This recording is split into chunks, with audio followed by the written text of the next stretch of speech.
Ça fait quand même du bien de revenir avec une nouvelle vidéo, hein. Ça va faire quoi? Un mois que j'ai pas posté de vraies vidéos entre guillemets? Enfin bref, aujourd'hui j'essaie de vous proposer quelque chose de différent. Une genre d'émission, appelez ça comme vous voulez, où je présente et vante les mérites de jeux qui sont très sous-cotés, malgré qu'ils soient vraiment excellents. Pour la plupart ils m'ont remarqué, pour d'autres c'est juste des souvenirs d'enfance, pour d'autres c'est des délires à la con, vous verrez. Je sais pas si ça va durer, je vais voir si ça vous plaît, et si ça me plaît à faire aussi. Mais enfin bref, trêve de blablatage, parlons des lapins crétins, la grosse aventure.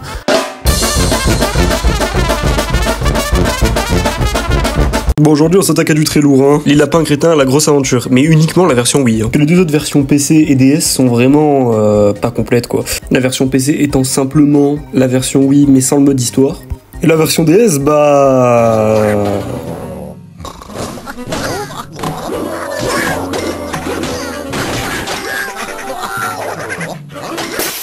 Il y avait que ces 12 secondes là de gameplay sur YouTube, j'ai rien trouvé d'autre. Et oui, moi aussi j'ai rien compris à ce qui se passait vraiment, hein. On va plus se concentrer sur la version Wii, hein. Bon déjà, et c'est assez rare de le souligner, c'est un des seuls jeux lapin crétin avec une aussi bonne critique, what the fuck. Après c'est normal, hein. Comme je l'ai dit, le jeu est très bon. Et parce que rien que dès le début, on peut martyriser nos lapins. Bon, le scénario met pas à quatre pattes le fils de pute, mais je vais vous le raconter quand même. C'est la nuit, et donc les lapins dorment sur des genres de lampadaires ronds, je sais pas trop ce que c'est. On nous focus sur deux lapins qui contrôlent un caddie et qui se rendent compte que c'est pas très agréable de dormir sur ce genre de lampadaire. Et aussi surtout qu'il n'y en a pas pour tout le monde. Puis d'un coup ils vont voir le... Oh! Ils vont se rendre compte que la lune est un objet sphérique où ils peuvent dormir dessus comme sur les lampadaires. Et donc leur plan pour aller sur la lune, c'est de faire un énorme tas de trucs et d'être suffisamment haut pour arriver sur la lune. Et ouais, je sais, c'est un peu débile, ouais. Bon, comme je vous l'ai dit, le scénario pue sa grand-mère, hein. Mais c'est pas forcément un jeu auquel on joue pour le scénario. On y joue surtout pour son gameplay et ses zones assez variées quand même. Comme par exemple la décharge qui va servir de tutoriel au début, qui finira par être l'endroit où on accumule les trucs pour faire le fameux tas. La première vraie zone du jeu, c'est le magasin, où on doit voler ce truc qui est un vaisseau spatial, je sais pas, j'ai pas d'explication. A noter qu'à la fin de chaque niveau, on met tout dans les chiottes. Arg, arg. Accrochez-vous, madame, on va vous sortir de là, restez avec moi. En tombant dans les toilettes, elle a accidentellement tiré la chasse, ce qui a provoqué une succion qui lui a aspiré les intestins. On découvre ensuite le vrai hub central du jeu, à savoir la ville. Et il est assez grand en vrai de vrai. Le hub central qui nous amènera dans des missions qui ont chacune une spécificité de gameplay. Comme cette zone où on a des tapis rugueux qui nous empêchent d'avancer vite alors qu'il y a des timers, c'est super stressant. Bon aussi j'en ai pas parlé mais on peut secouer la manette pour faire crier nos lapins. Et si on crie sur des gens, on peut les déshabiller. Voilà. Ah croyez-moi, s'il y avait eu Megan Fox dans le jeu, j'aurais pas eu 14 heures de jeu mais bel et bien 10 000, je vous assure.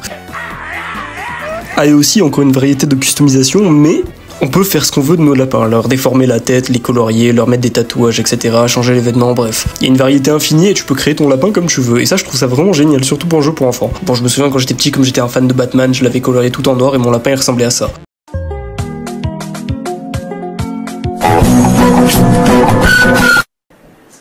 Bon, maintenant une blague sur les noirs.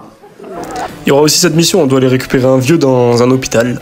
Ta mère est passée me voir tout à l'heure et ben je l'ai culbuté comme une vraie salope. Quoi? Ensuite je suis allé déterrer le squelette de ton arrière-grand-mère et je l'ai sauté aussi.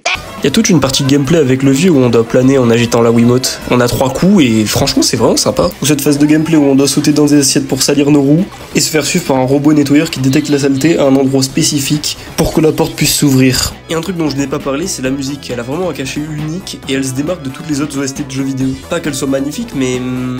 Et je vous laisse écouter.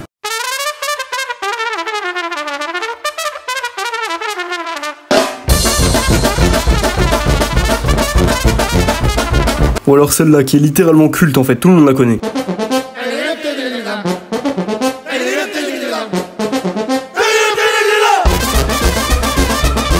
Et aussi ce dont j'ai pas parlé mais qui est très sympa, c'est l'immersion. Au plus ça avance, au plus il y aura d'ennemis et de pièges, et oui, même dans le hub central.